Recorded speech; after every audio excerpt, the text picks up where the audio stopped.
everyone, my name is Chris Forrester. I'm a journalist, and my job here today is to help guide you and our panel here through some challenging questions as part of the NDS Perspectives series of panel interviews.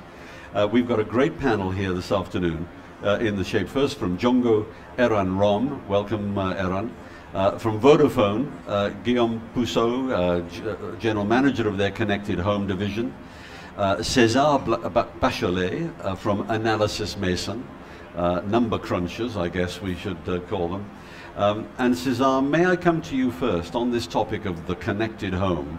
Give us some idea, please, as to, they're on, the mics are on. Give us some idea, please, as to the trends you see in terms of the connected home. Right, well basically, as most of you know, broadband penetration has been increasing in Western Europe. It's typically between 50 and 75% of households. And obviously, you know, having that fixed broadband connection is the entry point for the digital home. To that you can add pay TV subscribers, and I guess where the two intersect, I think, is where the digital home really starts. And pay TV penetration varies quite a lot from one country to another, but in Western Europe, typically in the order of 40, 50% in most countries. And from that base going forward, I would say that a lot of people have all the prerequisites for a digital home. I've mentioned the first two. And at the moment, most people have digital content, which can be enjoyed either as VOD or, a lot of people subscribe to music streaming services. So you've got all these little islands of digital content sitting in most people's homes. And I think you've got, probably a few enthusiasts. They'll go ahead and concoct their own solutions. They have their own home media server. So at the moment, you've got a small minority of early adopters who've got a truly digital home, where they actually, let all this digital content flow between all the different devices. But as far as the mass market is concerned, it's, very embryonic at the moment. And, some people are starting to come up with joined-up solutions, consumer electronics manufacturers, operators. And I think we're seeing, the beginning of a long journey to actually get, the fully true digital home where people can actually, have a sort of seamless delivery of digital content on a range of devices. And we can see various people sort of vying for that role. One player, for example, quite successful on the seafront, named after, fruit. Then you've also got, a whole range of operators who are starting to develop their own solutions. And I think we've got quite a few exciting years ahead in terms of evolving the digital home. But I think we'll start off with multimedia. TV definitely is, the main entry point. And then as things evolve, we'll start looking more at things like home automation and other features being added to the digital home. In some countries, the process for home automation has been accelerated by the rollout of smart meters. And once again, that's, a gradual process, which is at different stages in different countries. Great presentation, great opener. Thank you very much, setting the scene for us. Guilhem, Vodafone is not named after a fruit. Do you agree with that analysis? How do you recognize the growth and the importance of the connected home? Yeah, I absolutely share what Cesar just said. I think what is really important for us, being not only a mobile operator but also a fixed operator, is the fixed mobile convergence. And in the next few years, the number of connected devices per household will go up to 6 from 2.5 today. And it means that more and more tablet devices, connected televisions, all the game consoles will be connected, the smartphones. And what is very important for us as a provider of fixed and mobile communication services is to have powerful, innovative home broadband gateway where all these technologies, backhaul technologies, ADSL, VDSL, LTE, and in-home technologies with Wi-Fi, femtocell will converge. And really this is key for us, and this is how we believe that a telecom operator will play a significant role in the connected home. We will not play more than 20-25% of the overall connected home, but we will play a significant role by having this powerful home gateway that will provide all the convergent services to our customers. Eran, they both think there's a market there. Keep it keep it in your hand.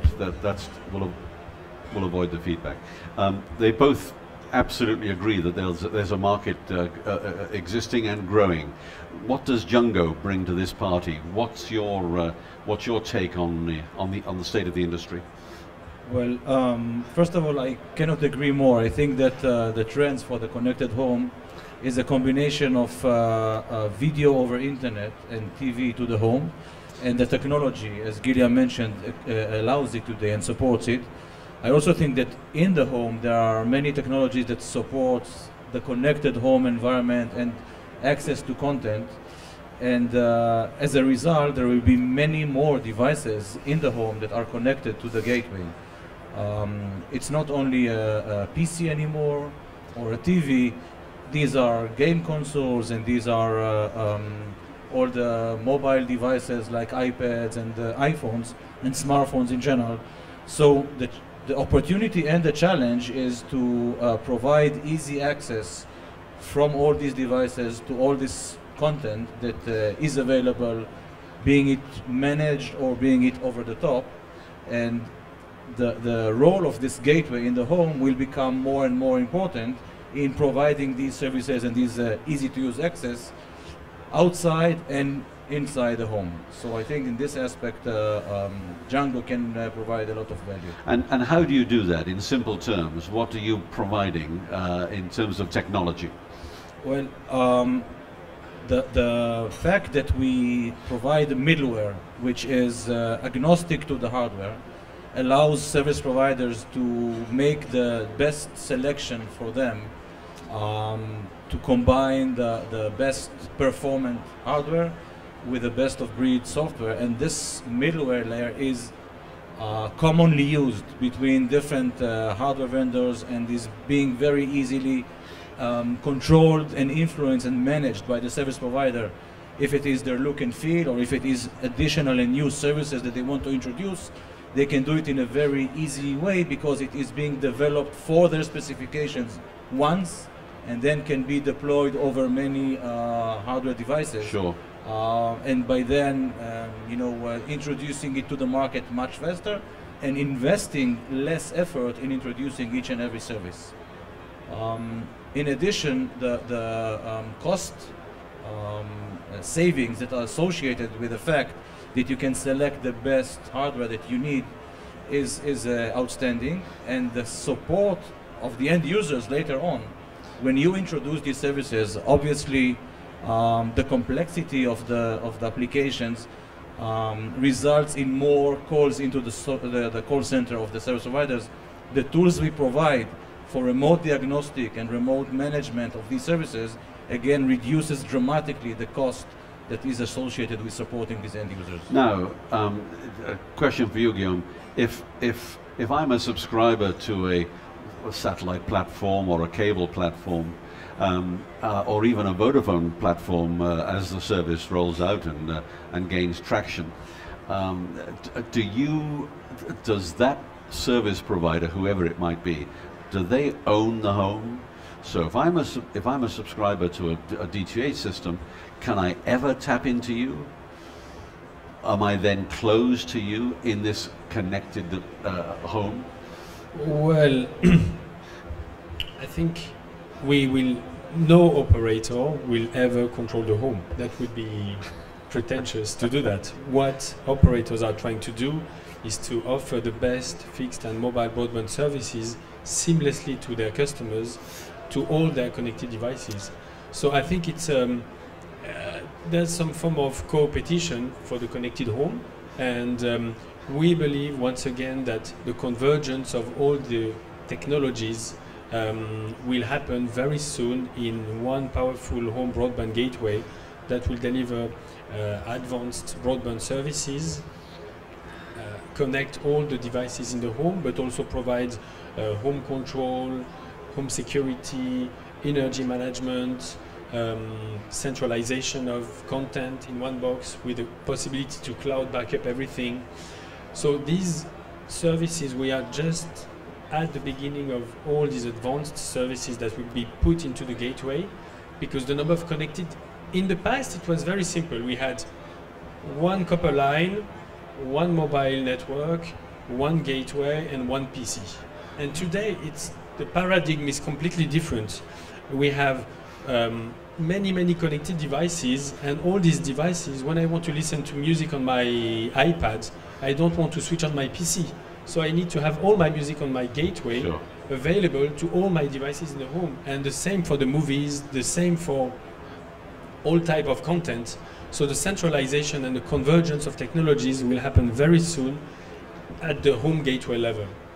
You know, you touched on a point which I think is very valid, and one rarely hears about. It's not talked about. People do constantly talk about the ease of sending music to this room and video to that room and something else to the portable device. But I think increasingly in the future, it's going to be health management, and you mentioned security, and these elements within the home. Cesar, have you done any work in this area as to? Yes, I mean basically, as I mentioned earlier, you know, some of these services are quite embryonic, but quite a few operators are starting to branch out into non-traditional areas. You know, some operators are already offering home security solutions where you can remotely monitor your home via an IP camera. In some countries, with the advanced state of smart metering, people are already delivering energy management solutions where you can remotely switch on, you know, your heating or your air conditioning, depending on what the weather's like where you live. So yes, some of these services are starting to emerge. It's obviously very new, but you know, you could over time envisage all the sort of various home networks, so not just the traditional communications networks, but also the home automation networks, all merging into one, being controlled by a central box, possibly accessed by a range of devices. You know, you could have your TV screen as a dashboard and maybe use a tablet to interact with it, but everything's all coming together. And in a way, the gateway is, you know, the operator's Trojan horse. The consumers, they want the benefits of this connected lifestyle, but obviously, you know, it's beyond most people's capabilities to try to implement it in their homes themselves. Nowadays, all these solutions are available in the retail channel, and you know, as I said earlier, some people can do it themselves, pulling together all the different elements, but you know, most people don't really have the time or the expertise to do so. So they generally look to a third party, and you know, the operator is very well placed to do so because they've already got an existing relationship with the consumer. You know, if it's a billing relationship, it's also a customer support relationship. So the operator could, you know, lend the consumer a helping hand and sort of guide him along the digital home journey, gradually introduce him or her to a range of services, and you know, over time transform this home of, you know, digital content islands, as you could call them, into something a lot more unified, you know, a really joined up experience, not just for multimedia, but also for a range of services.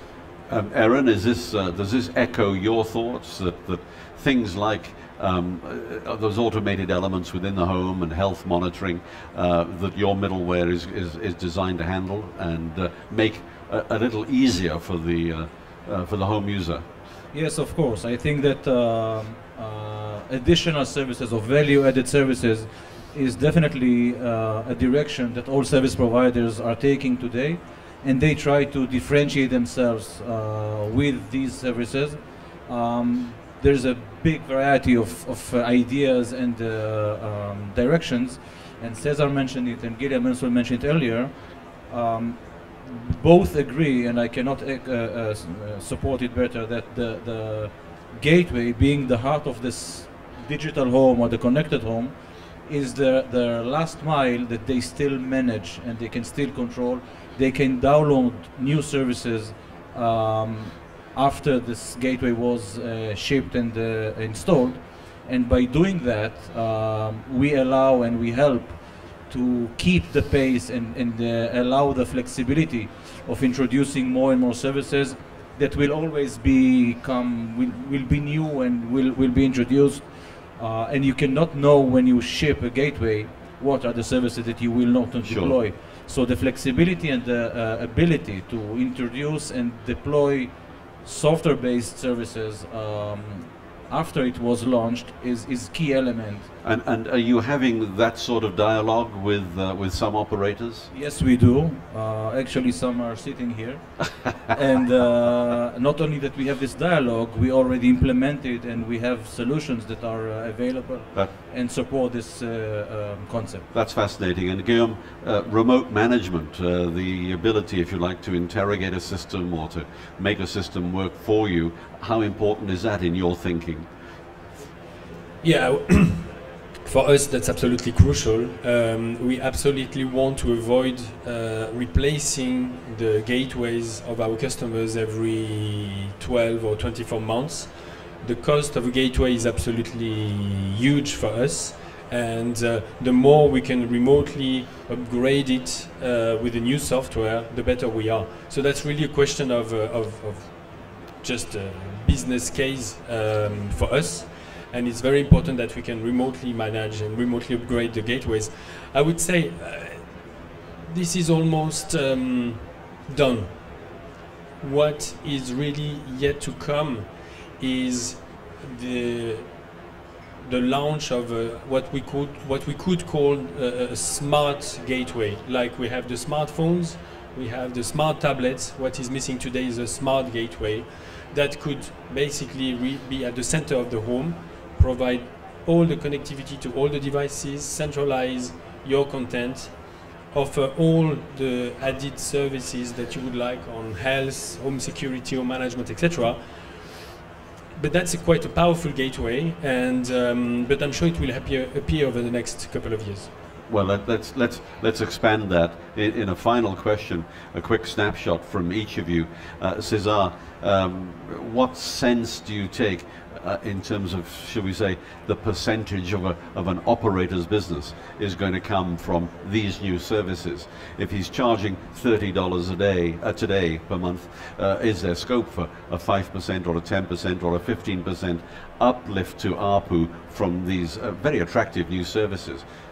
Well, the digital home brings, obviously a whole range of possibilities, but the big trick for operators is to turn those into, services that people are willing to pay for and value. I mean, to be honest, I think the introduction of the services will be quite gradual because you can't, swamp consumers with a whole range of things from one day to the next.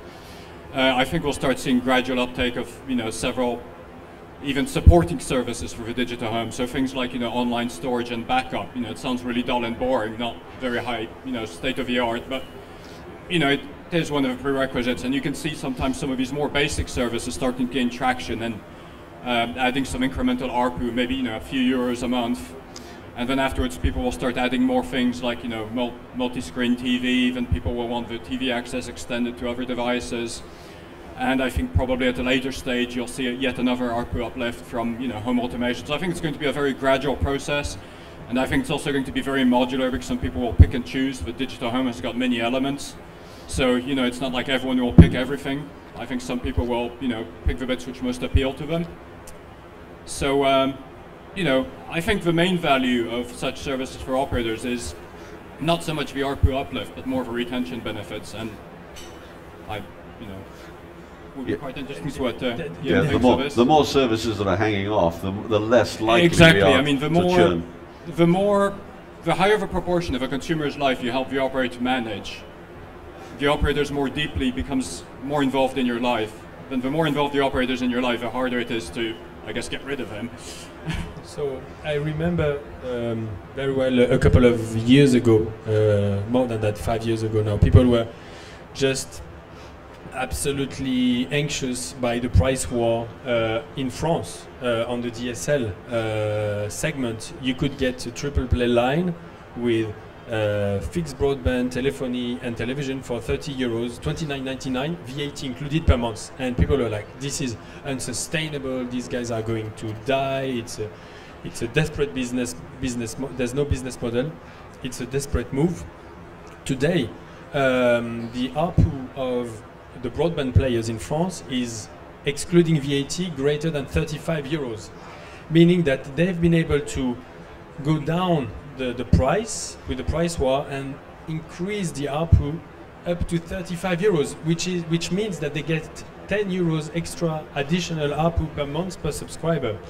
And over the last quarter, over the last 6 months, I can't remember exactly, France was the only country in Europe where the telecommunication revenue was not going down, but was still going up. Because when there is more competition, more added value in the gateway, there is, at the end of the day, more services, and these services, at the end of the day, are generating ARPU. So I think what we see in countries like even Germany or the UK, where there is just a pure price battle between the broadband providers, is going nowhere. So more added value services, more smart gateways. I won't name the gateways that are available in France, and the better we are. Eran, do you agree? Is it a mix of extra ARPU, but also retaining that customer, making that customer very sticky? Yes, I think that, and it was mentioned, there is no one killing application or service.